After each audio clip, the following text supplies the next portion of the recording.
All right, let's talk about one of Japan's most important and maybe most misunderstood historical figures. We're going to get into the story of a man who helped build modern Japan, but who history often remembers as, well, a flat-out monster, Oda Nobunaga. And if you're into anime or video games, you have definitely seen him around. I mean, from the battlefields in Neo to the whole universe of Fate/Grand Order, Nobunaga shows up all the time.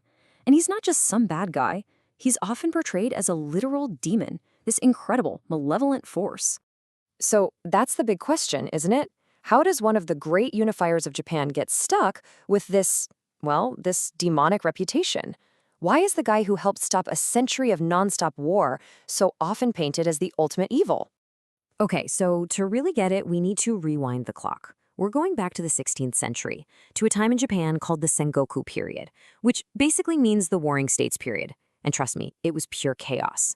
You see, the whole feudal system was just crumbling. Warlords were fighting everyone, clans were getting wiped out left and right, and the entire country was flooded with ronin, these masterless samurai who had no one to serve, no land, no purpose.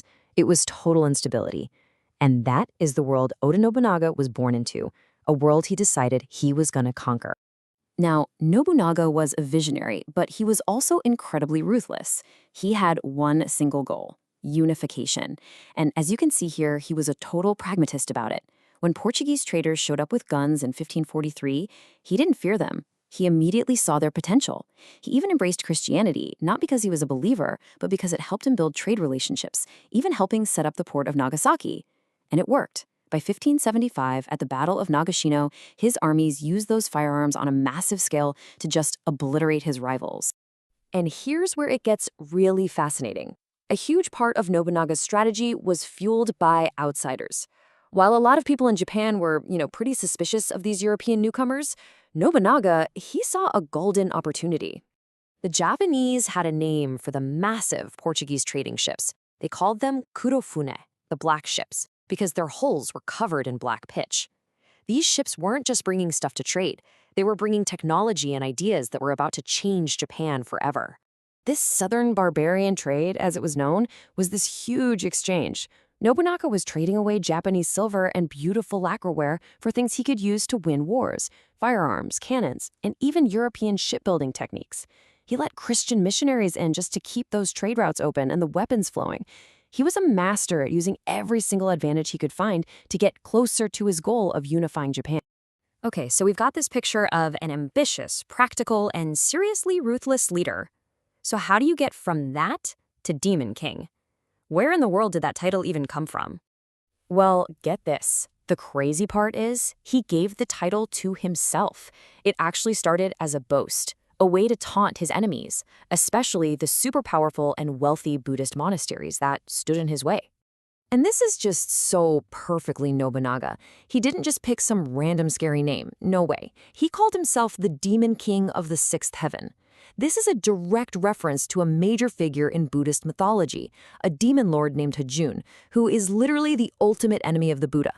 By taking that name, Nobunaga was basically declaring war on the entire religious establishment. It was the ultimate power move. So you take this self-proclaimed demonic title, right? And then you combine it with his famously brutal tactics. I'm talking about burning down entire temple complexes that opposed him. And suddenly, that image, it starts to become a legend that would last way longer than the man himself. And you can really see exactly how that legend got built, piece by piece.